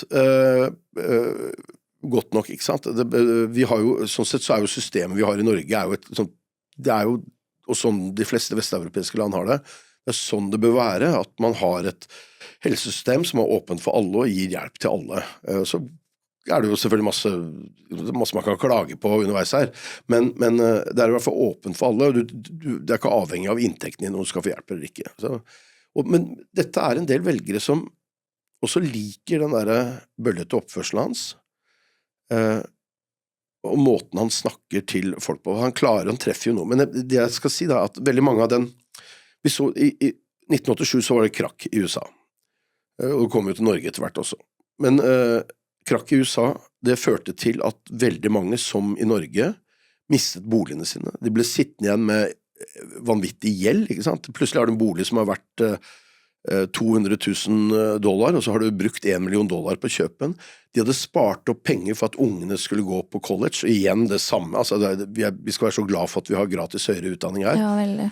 Og de betalte, altså Lånekassa betalte for min utdanning i USA. Alle skolepengene fikk jeg betalt. Ja, som jeg tok den i Sør-Afrika, ja. Ja. Men det altså, etter krakket i 1987, så var det mange som ble sittende i gjeld, ikke hadde råd til å sende barna sine på college, og så får du en sånn ond spiral, ikke sant? Neste generasjon faller utenfor helt, ikke sant? De mistet jobbene sine, og så fikk man etter hvert jobbene tilbake, men da de barna som skulle gå på college, må da ta helt andre typer jobber enn det man hadde sett for seg. Så i årevis fra 87 så føler amerikanske velgere seg sviktet av politikerne i Washington DC. De føler at ingen ser det, og det gjelder både demokrater altså demokratiske politikere og republikanske politikere. De føler seg så forbannet sviktet av de politikerne, fordi de ikke gjør noe for å løfte opp det som var den nedre delen av middelklassen, da. Hvis du måler det i inntekt, som bare datt helt ned og ble den fattige delen i USA. De følte at de ikke gjorde nok for å løfte opp, og så kommer det en fyr inn som ikke har den politiske bakgrunnen, og ikke har noen, han bærer ikke med seg en byrde av skyld for det som har skjedd og gått galt før. Han kommer inn og sier, eller får de til å føle seg sett, og sier han, jeg skal hjelpe dere, jeg ser hva problemene deres er. Problemet at Donald Trump har ikke hjulpet dem. Nei, det i hvert fall ditt perspektiv på det, og så det jo delte meninger om det, men det blir jo spennende å se hvordan ting utvikler seg videre, sånn som du sier, altså hva skjer nå med mellomvalg og sånn, og så får vi håpe da at det faktisk blir gjennomført, at det ikke blir noen mulighet for å sabotere det på noe vis. Jeg tror, så skal jeg spå nå, så tipper jeg at Donald Trump blir avsatt av sin vicepresident i neste år, for da kan vicepresidenten fortsatt sitte i 10 år da. Og det kan vicepresidenten gjøre ganske enkelt. Han trenger bare halve regjeringen med seg, så presidenten avsatt. I hvert fall hvis Trump fortsetter med galskapen når det gjelder Grønland og sånne ting. Altså hvis han, og disse truslene overfor Kanada og Danmark hele tiden. Det jeg frykter da, det jo at Vladimir Putin ser nå på det som skjer med den splittelsen som helt åpenbar i NATO nå, som følge av alt det Grønland-tøvet til Donald Trump. At Vladimir Putin vil teste NATO ordentlig, at han kommer til å gjøre det i løpet av neste året, og da kanskje mot Estland eller et av de andre baltiske landene, for å se hvordan reaksjonen til USA blir. Og hvis USA ikke kommer til hjelp da, altså hvis det det i andre NATO-landet som må hjelpe til for å forsvare Estland mot Russland, så NATO ferdig. Dette jo sånn gull for Vladimir Putin, ikke sant? Og Xi også i Kina. NATO vil være ferdig som det vi har kjent det som til nå. Jeg tror ikke det noen vei utenom dette her, og jeg tror Putin virkelig kommer til å teste det, fordi det vil være en stor seier for ham. Ja, men du bekymret for at Russland vil ekspandere videre dersom de vinner krigen i Ukraina? Ja. Jeg tror ikke, altså, jeg tror Georgia, Moldova og de baltiske landene, dessverre. De 3 baltiske landene jo NATO-medlemmer, så det blir jo en ordentlig test for oss alle. Vi vil jo, altså hvis Russland skulle angripe for eksempel Estland da, eller Litauen, så vil jo det være, altså da vil vi jo formelt sett havne i krig med Russland. Hvis Trump tar, men vi ser jo at Putin har appetitt på disse tidligere sovjetstatene, ikke alle de der muslimske sør, men de andre har han jo åpenbar appetitt på. Altså, ja, hva det som bevisene for at han har det da? Jo, Belarus har han jo allerede egentlig kontroll over. Han har jo militært, bevisene jo at han har gått inn i Ukraina, og gått militært inn i Georgia, så han har jo vist at han villig til å bruke makt for å ta kontroll over disse landene, og de forsøker å påvirke valgene i disse landene. Belarus har han i lomma si, så han trenger ikke å gjøre noe akkurat nå. Altså, det har han kontroll på. Han kjører inn hva han vil av styrker der, og bruker det som oppmarsjområde mot Ukraina. Men hvis det sånn at han har hatt det som mål lenge, da, det ikke rart at altså han har liksom redusert forsvaret, altså fra 2000 til 2012 så gjennomførte Putin en betydelig nedrustning av de militære styrkene og kuttet kraftig personell, og den mest radikale fasen kom jo med de der Serdykov-reformene da, fra 2008, hvor forsvaret ble redusert til ca.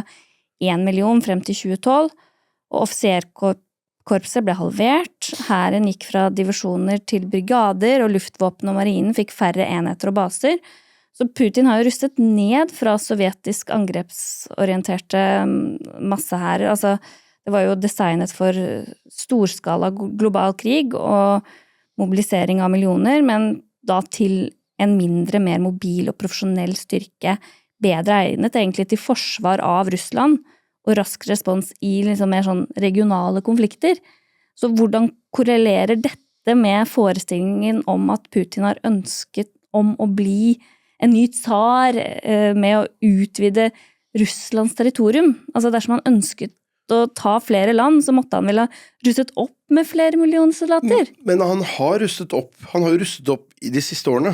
Altså, ja, etter krigen i Ukraina da? Ja, men før krigen i Ukraina så begynte han å ruste opp. Når han skjønte liksom hvor det var, han hadde bestemt seg for at han ville ta Ukraina. Ikke sant? I 2014 så gikk han jo inn og tok deler av Ukraina, ikke sant? Så da har jo raset en krig der egentlig i 12 år. Og Putin har rustet opp i denne perioden. Og igjen da, altså bevisene på at han ønsker å ta tilbake deler av Sovjetunionen, det er krigen i Ukraina, både 2014 og den som startet for 4 år siden. Og det er krigen i Georgia. Men kan det handle om at han faktisk føler at NATO truer han? Selvfølgelig. Altså, ja, men det er forskjell på å føle seg truet og ville beskytte sitt eget land, og det å ønske å ekspandere ut, da. Jo, men altså, jeg tror han føler seg truet av at NATO er så tett på ham, at NATO er en del... Det er jo det han sier i hvert fall. Ja, men det forstår jeg, og det må han jo gjerne gjøre. Men det er altså ikke hans... Det er ikke den russiske presidenten som bestemmer hva andre land, hvilke forsvarsallianser andre land skal ha, uansett hvor ubehagelig han måtte synes det er. Jo, selvfølgelig, men det er forskjell på det å ønske å utvide sitt imperium, ikke sant? Du ser ja, men han har jo utvidet det med Krim, ikke sant? Og det sier han jo det er jo, altså det har de annektert, ferdig.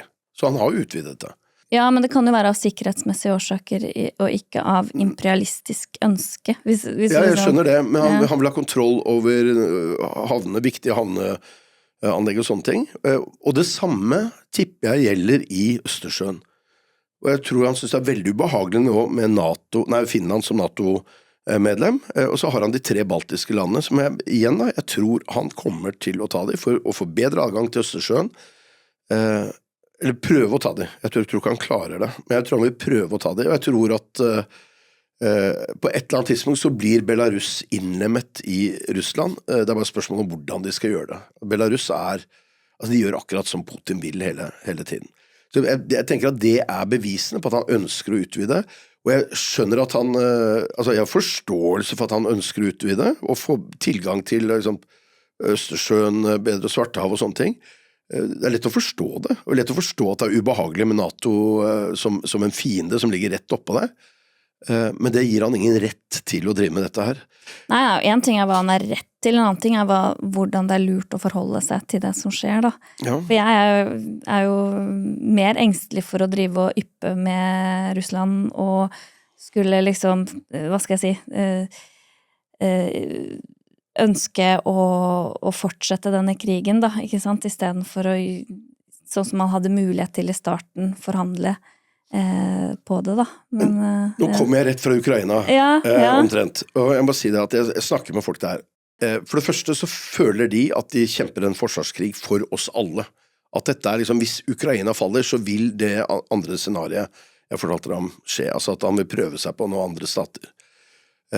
Så det er viktig for ukrainerne å holde fronten på vegne av oss, tenker ukrainerne. Men det er også viktig for de å beholde landet sitt, og de vil jo ikke gi fra seg deler av landet. Altså når Donald Trump snakker om at man har fått en fredsavtale, så snakker man som om man skal gi litt og ta litt, ikke sant? Men ukrainerne er ikke interessert i å gi noe av landet sitt til russerne. Men den opprinnelige avtalen var jo at de skulle forholde seg nøytrale, men Jo, men ingen president kan undertegne avtalen som skal gjelde for evig tid, ikke sant? Man kan trekke grenser og si at disse grensene gjelder, man kan ikke si at veldig mange har pekt på at George H.W. Bush sin utenriksminister Schultz sa i sin tid at NATO ikke skal ekspandere østover, men en utenriksminister i 1991 kan jo ikke bestemme hva NATO kommer til å gjøre liksom, flere tiår frem i tid. Det var det man sa da Sovjetunionen ble oppløst, ikke sant?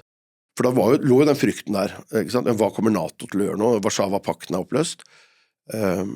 Så er jeg helt enig med deg, man må jo se på om det lurt å ekspandere eller ikke, og det har jo vært mange stemmer i NATO mot ekspandering østover, ikke minst når det gjelder spørsmål om Ukraina, ikke sant? Nå jo ikke det spørsmålet på bordet, fordi man kan ikke liksom tape medlemsland som i krig, det jo ikke sånn den alliansen fungerer, at du melder deg når du trenger hjelp, ikke sant? Det som sykeforsikring. Sånn at nå ikke det aktuelt for Ukrainas del, men det vil jo være mange stemmer, altså hvis krigen ble avsluttet i morgen, Ukraina fikk tilbake hele sitt territorium, med unntak av Krim, da, som jeg bare tror det må de avskrive, det skjønner de i Kyiv også, så tenker jeg at det var mange motstemmer i NATO mot å innlemme Ukraina i NATO, uansett hvor mye NATO måtte ønske det. Nå ser det ut som Ukraina snart blir en del av EU, og da har man jo plutselig en forsvarsallianse som de bør være en del av der også, så det kan bli komplisert. Eller mer komplisert.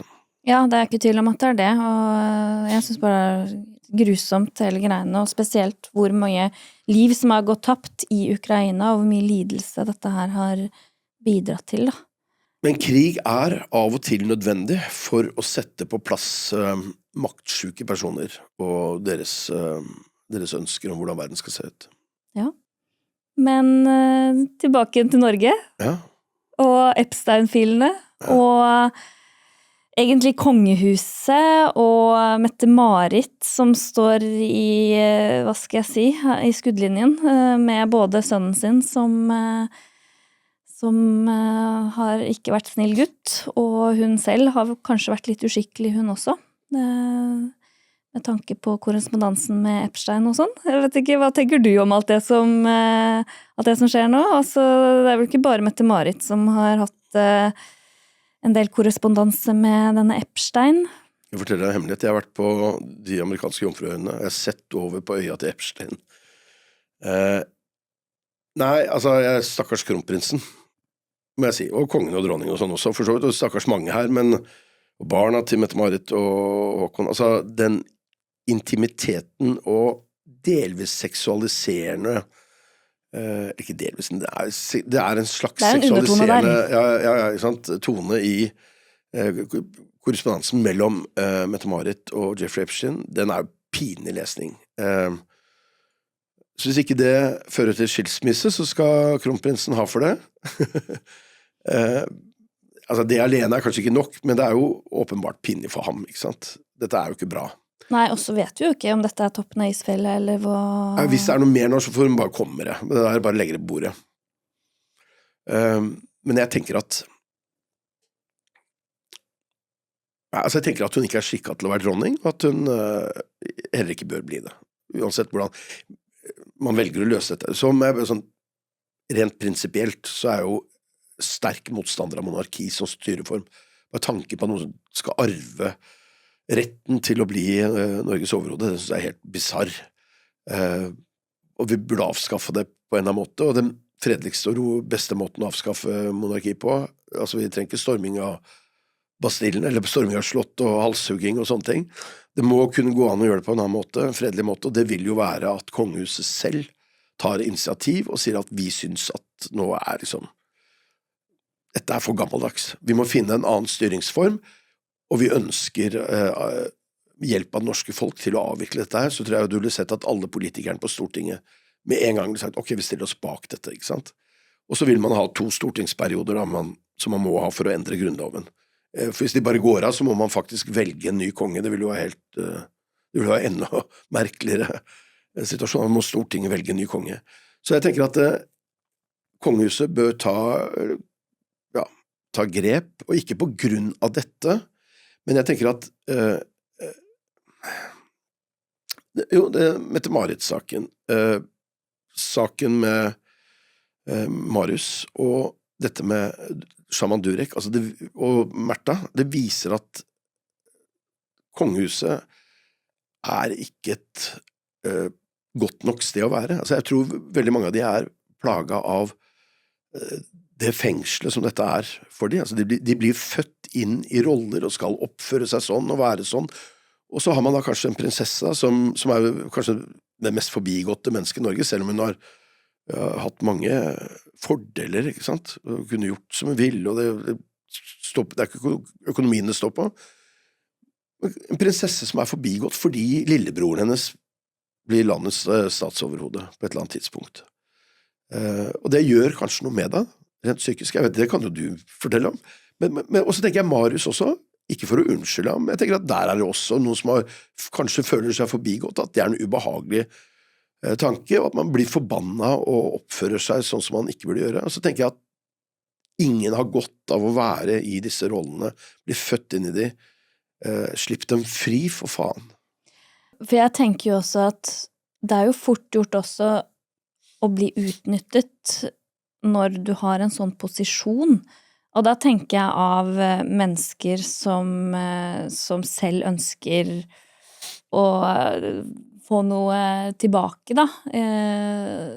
Og man vet jo liksom ikke, ønsker Epstein å snakke med meg fordi jeg er meg, eller fordi jeg faktisk er kronprinsesse, eller eventuelt hvis du skal inn i en sånn kjærlighetsrelasjon med noen, er det fordi jeg er prinsesse, eller er det fordi jeg faktisk har noe å bringe til torgs utover det? Det er ikke godt å ha det sånn. Nei, jeg tenker jo litt det, at det er litt sånn, er det min posisjon, eller er det meg, liksom?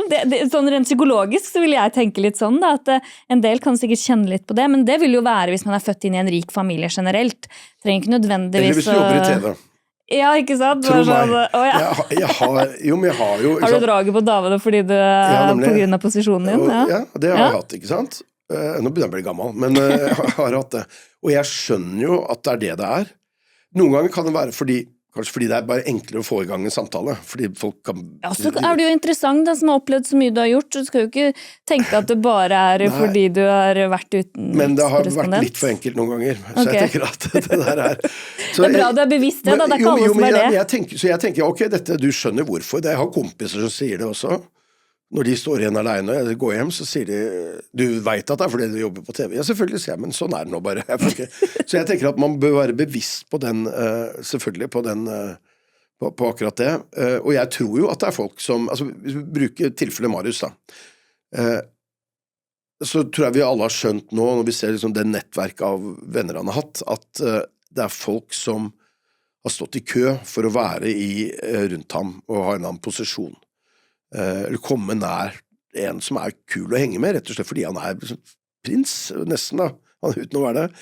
Og når det gjelder Mette-Marit og Epstein, så ser vi at det Epstein har gjort er å bygge et sånn gigantisk nettverk. Det er jo helt utrolig hvilke mennesker han har klart å knytte kontakt med, og det er nesten for utrolig å tro at han ikke har gjort det på vegne av noen, fordi han også har bidratt til å sette veldig mange i kompromitterende situasjoner. Det er ikke sikkert han ønsket å gjøre det med absolutt alle, men bare det at han har dette store nettverket, gjør at han klarer av og til å få mektige mennesker med seg til å gjøre ting de ikke burde ha gjort, som for eksempel ha sex med mindreårige, ikke sant? Eller så bruker han det for å kunne blackmaile, eller hva kaller man det, at jeg har deg på tape, liksom, når du snuska på hun der... Utpressing. Ja, at det kan ha vært den veien også, da, at det liksom vært brukt aktivt, at alle som har vært på den øya der, han har noe på de, så han kan bruke det, eller ikke han, kanskje noen andre, jeg vet ikke, men det er jo veldig interessant hele det opplegget der, at det er mulig i det hele tatt å få til. Ja, men det jeg tenker at, det er mulig han har gjort det, men da tror jeg vi ville sett at det ville vært noe i papirene som viste at han har fått noen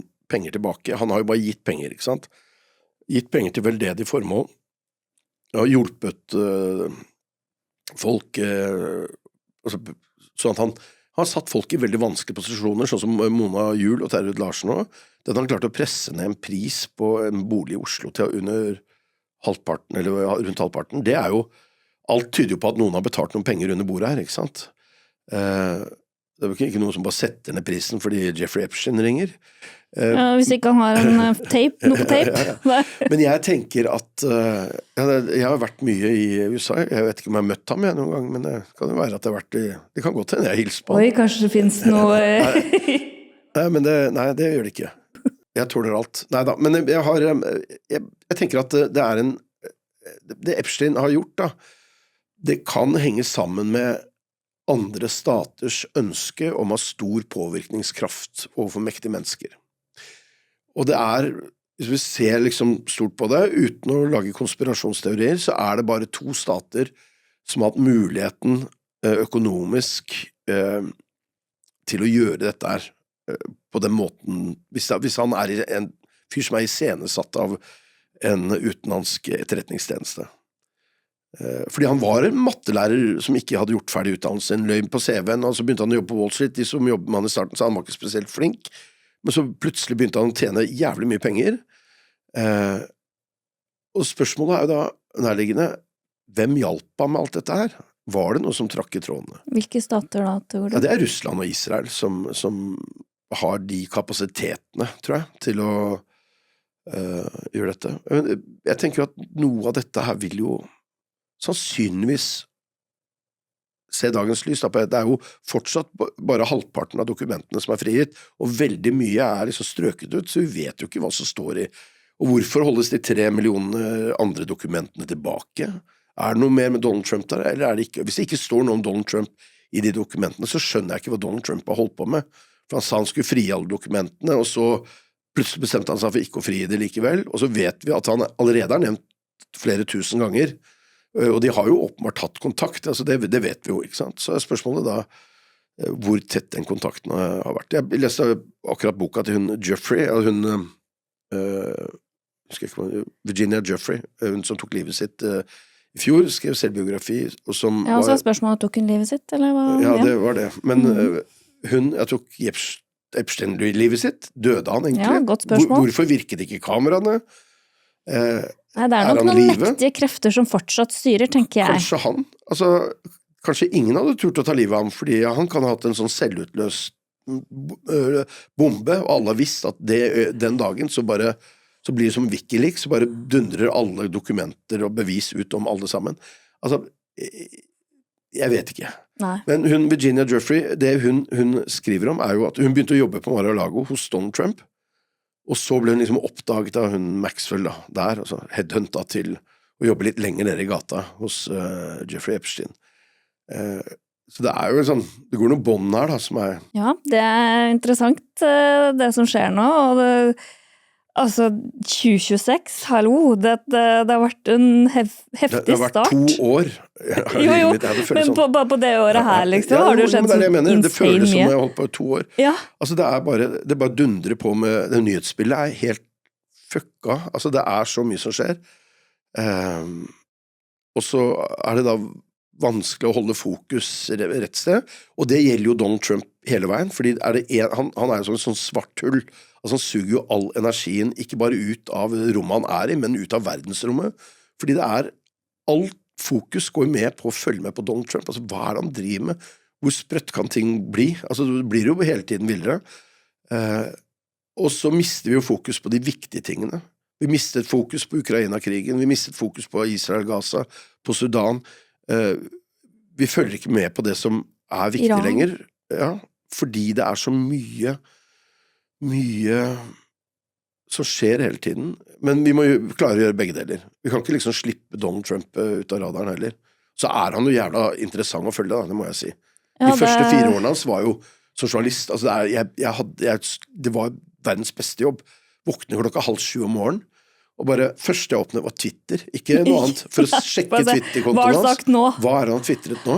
Ja. Og så jeg Twitteren hans, og skjønte jeg, ok, det dette jeg skal snakke om i dag. Gjennom hele dagen skal jeg stå på TV og TV2 og snakke om dette. Han en sånn gull for journalistikken. Ja, absolutt. Sensasjonelle overskrifter det nok av med den karen der, for å si det sånn. Ja. Men ja, hva driver du med fremover nå da?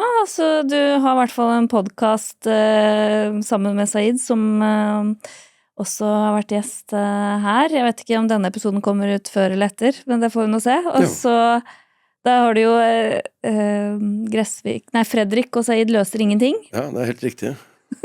Vi hadde satt en dag og skulle finne på navn til podcasten, og det var bare tull. Og så var det jo en eller annen som sa at dere kommer til å løse noen ting, og så ble det, ja, ok, da tar vi den. Så det vi har holdt. Den podcasten har hatt en liten pause nå, men kommer snart i gang igjen, og så en podcast sammen med Øystein Bogen som heter Utenrikskomiteen med Bogen og Gressvik, som mer fagfeltet mitt, ikke sant? Så holder jeg på å skrive en bok. Min 9. bok. Ja. Og så holder jeg en del foredrag, både om livet som krigsreporter og om Donald Trump, ikke minst, for næringsliv og rundt på kulturhus og sånne ting. Så nå skal jeg til Finnmark neste uke, jeg skal til Kirkenes holde foredrag, jeg gleder meg veldig. Så får jeg ta et titt på russergrensa også, men det samme der oppe. Ja. Ja. Nei, men Og så skriver jeg i Dagbladet, skriver Ja, det gjør det. utenrikskommentarer, ja da, Ja, for jeg ja. har masse å gjøre, men ja. Det litt sånn rart å ikke ha, etter å ha jobbet et sted i 30 år, fått fast inntekt, og så får jeg av og til litt sånn panikkangst, for at ikke, Så klarer det helt selv?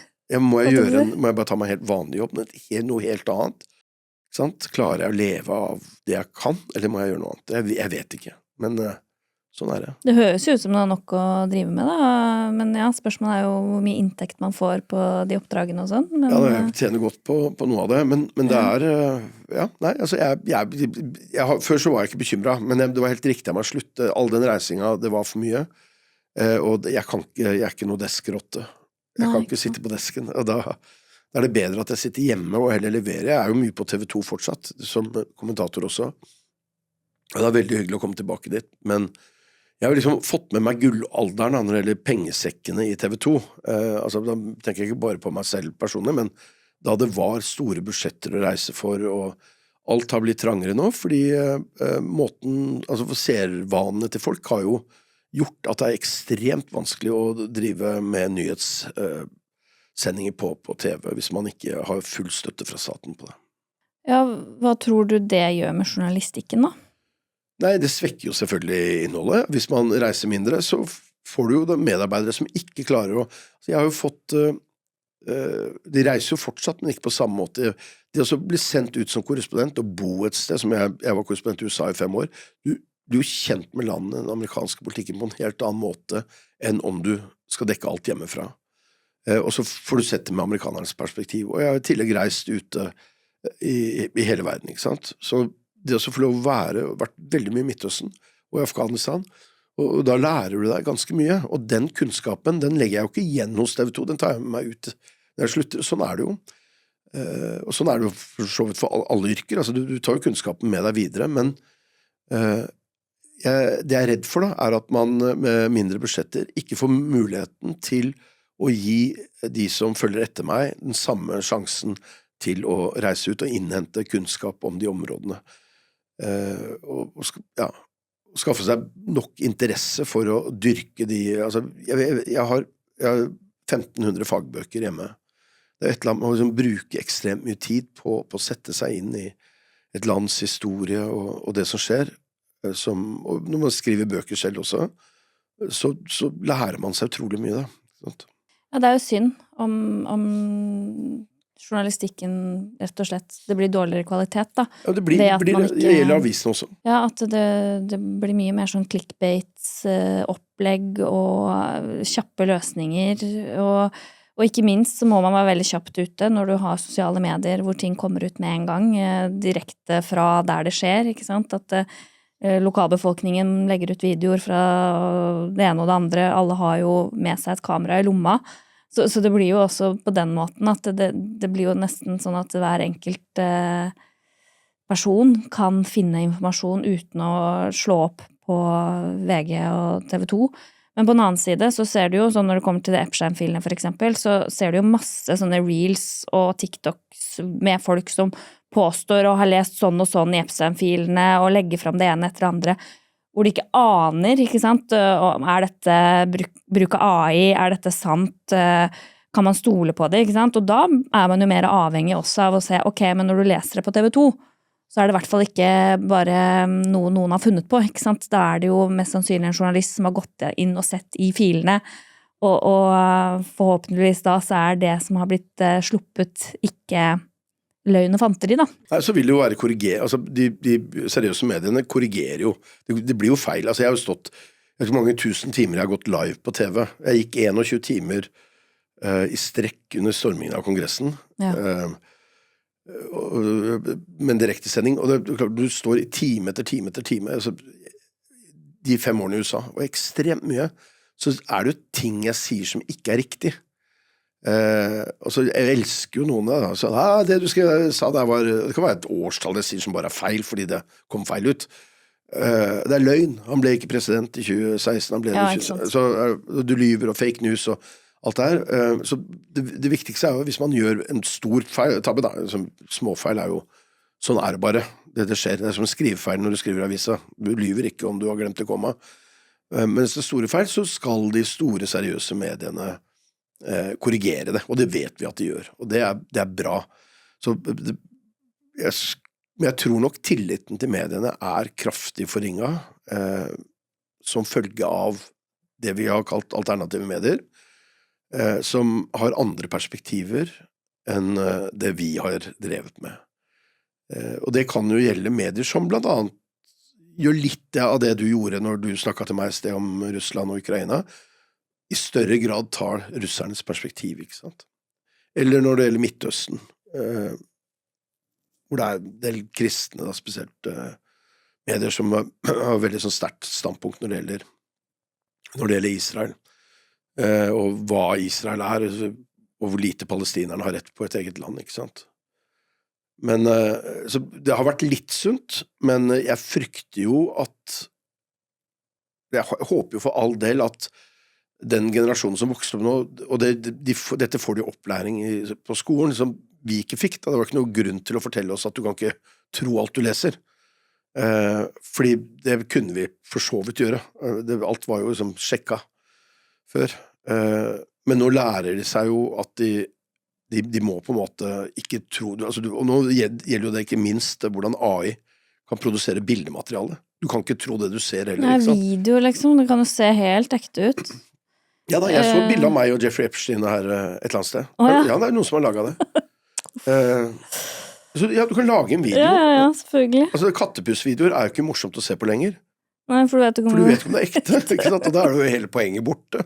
Ja, det er jo synd egentlig. Det blir jo litt sånn ødelagt. Jeg savner den tiden hvor jeg kom på skolen på mandag, så jeg vokste opp på 70-tallet, ikke sant? 70-80-tallet, ungdom på 80-tallet. Jeg vokser opp, og så kommer på skolen på mandag, så har alle noen felles referanser fra helgen. Selv om man liksom har vært fra hverandre i 2 dager, så kommer vi på skolen, og så snakker vi om det vi så på TV i helgen, og alle har jo sett det samme, ikke sant? Nesten. Jeg er jo fra Oslo, da, så vi har jo liksom, vi hadde 3 kanaler, 2 svenske kanaler også, men stort sett så har folk sett det samme, og vi snakker om de samme tingene. Det er jo fint at det er mangfold der ute og sånn, men det er også veldig fint hvis man har et leirboll man kan samles rundt, og det leirbollet er det noen som har pisset på eller slukket da. Kastet vann på i hvert fall. Ja, fordi man får jo opp helt forskjellige ting i feeden sin, så den ene har bare fått opp ett perspektiv, og så har den andre bare fått opp et annet, og så blir det litt sånn, så klarer man ikke å snakke sammen, fordi man har liksom blitt foret med forskjellig type informasjon da. Basert på algoritmer, du får liksom mer av det perspektivet du allerede kanskje har da. Jeg er jo så uheldig når det gjelder Twitter, jeg har noen og 70 000 følgere der, at jeg får opp nesten bare sånne pro-Trump-saker hele veien, fordi jeg har kranglet med folk, så det er jo liksom der de ser at jeg hva heter det? Interagerer? Nei. Interagerer. Mest det er jo på sånne pro-Trump-greier. Ja. Og jeg skriver, dette er bare feil, og sånn, så skriver jeg, og da får jeg bare enda mer av det der rælet. Og så får jeg så mye kjeft da, den jævla fyllik og korkflaska, det er liksom, så når jeg skrev at jeg drikker ikke alkohol, så hjelper det ikke sant? Det er bare sånn der, ikke sant? Alle har sett deg på alle barn i Oslo alltid, og det er bare tull. Men jeg kjenner at det gjør noe med meg, jeg blir litt lei meg, og så tenker jeg, er det bare idioter der ute, ikke sant? Men det er fordi jeg har reagert på idiotene, så er det de jeg får opp i feeden min hele tiden. Så jeg er jo tjukk i huet selv, da, som ikke bare lar være å svare det, og så bare tenker jeg at hvis jeg ikke gjør noe nå, så slipper jeg å se noe mer av dette her. Ja. Nei, det er jo, men fy fader, folk kan være stygge på X, altså. Ja. Altså, utrolig fyselig, men jeg er vel litt mer sånn som, hvis jeg tenker at, ja, jeg ser jo ofte litt an, da, hvem jeg gidder å diskutere seriøst med. Vi har kranglet med deg. Ja, vi har kranglet på X. Det har vi. Men det er ikke sant, for jeg gidder jo å krangle med deg, fordi der vet jeg jo at det er en ekte person, og har masse erfaring, og er altså, journalist som folk vet hvem og da det jo mye mer interessant å diskutere med deg enn å diskutere med hvem som helst. Det jo veldig masse jeg bare ignorerer, for jeg ser liksom ikke noe poeng med det. Men jeg var litt bøllete med deg. Ja. Unødvendig bøllete. Jeg husker ikke helt hva det var. Lurer på om det var det noe i det, forbindelse med Charlie Kirk eller noe sånt. Ja. Og greia det at jeg merker, for jeg blir påvirket av all den driten jeg får, gjør jo at jeg blir like hard i klypa tilbake av og til. Og så vet jeg jo at det beste, morsomste, og det jeg får mest likes på, hvis noen skikkelig stygge med meg, og jeg svarer sånn, altså når de sier kork flaska din jævla fyllik, så og takk, ja, det skal jeg prøve, og, ikke sant? Altså, bare høflig tilbake, så synes jo folk det dritgøy, og så får jeg masse tilbakemeldinger, folk som sender meg meldinger, det kult, du svarer på den måten der, og så folk liker jo egentlig at jeg svarer sånn, og så tar det jo motstanderen din mye bedre hvis du sånn. Litt sånn høflig tilbake, egentlig, med helt sånn usaklige ting, ja. Nei, men det jo litt gøy på X også, men man kan bli litt sliten av det. Ja, jeg vet det ser ikke så bra ut, ikke sant? Jo, men det litt sånn. Ja. Neida. Men nei, det kjipeste vel egentlig å liksom bli sparket hardt av sine egne, da, tenker jeg. Altså sånn for min del, altså andre psykologer, for eksempel, sånn som han Ole Jakob Madsen hadde jo, var vel over 10 000 tegn, hvor han skrev dritt om meg og podcasten min i Morgenbladet. Hva var det, altså, jeg har sittet her en stund, men hva var det for noe dritt å skrive? Nei, det var vel det at jeg var for, altså empatisk lytting fungerer veldig dårlig, hvis du skal få frem sannheten. Sånn, ja. Det jo for så vidt enig med han i, ikke sant? Ja, det jeg også, men det jo ikke det som mitt prosjekt. Men du har gitt meg motstand her i dag. Ja, og jeg gir motstand. Det bare, jeg tror bare at han mente at det ikke var nok, eller på riktige ting, eller, ikke sant?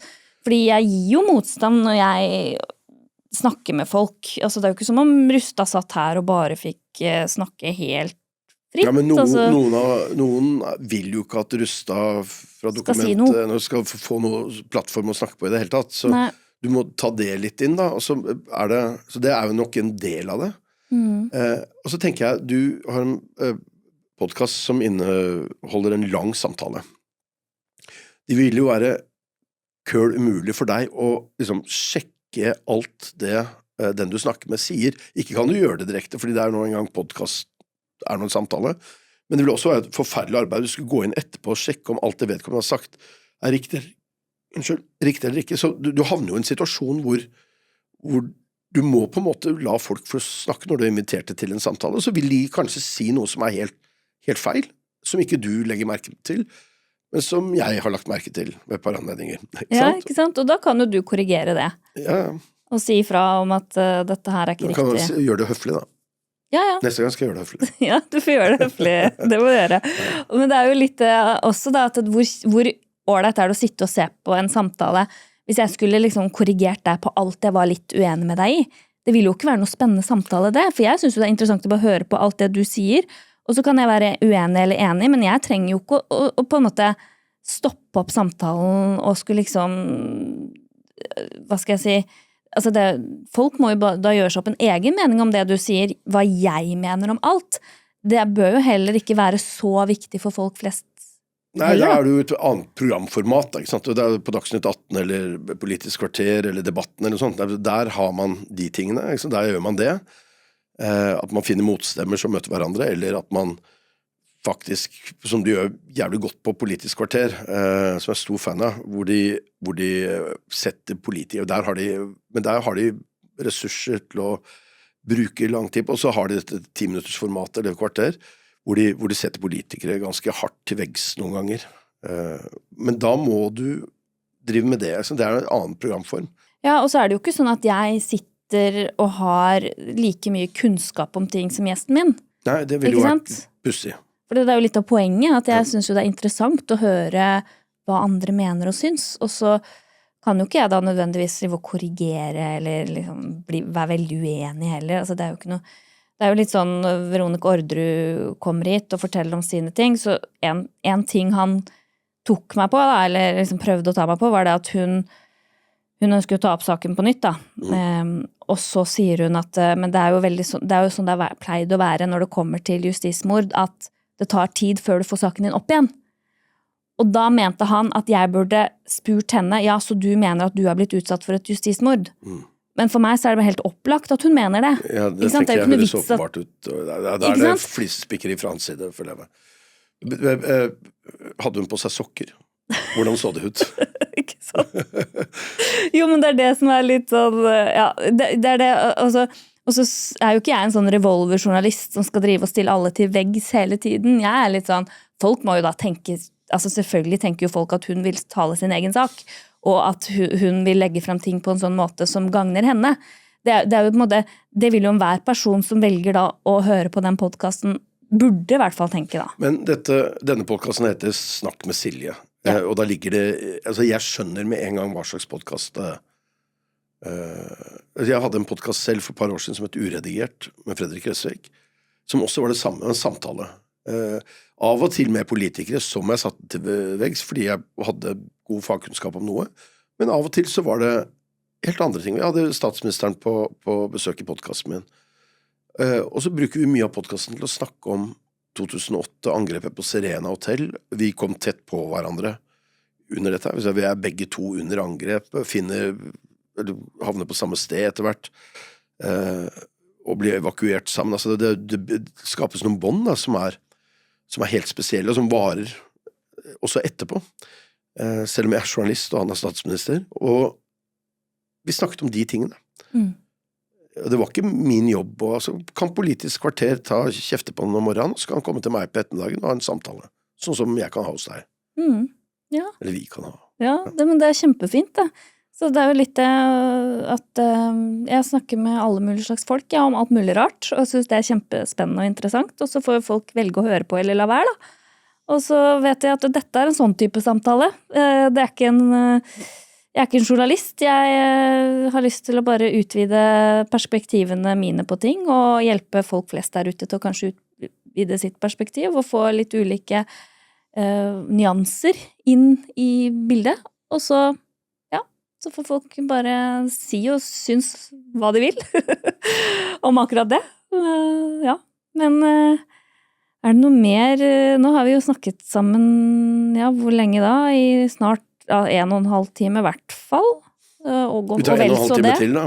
Ja, vi kan, du er velkommen tilbake hvis det noe annet spennende vi burde snakke om, men hvordan, det noe mer du føler at du sitter inne med? Vi har vært innom veldig mange temaer nå, og så har vi beveget oss litt både hit og dit. Ja. Det noe du føler at du ikke har fått sagt, eller som du vil? Nei. Nei. Jeg ferdig snakket. Ferdig snakket med Silje. Ferdig snakket med Silje, ja, men det ok. Ja, men tusen takk da, for at du ville komme hit til Snakk med Silje. Takk for at du inviterte meg.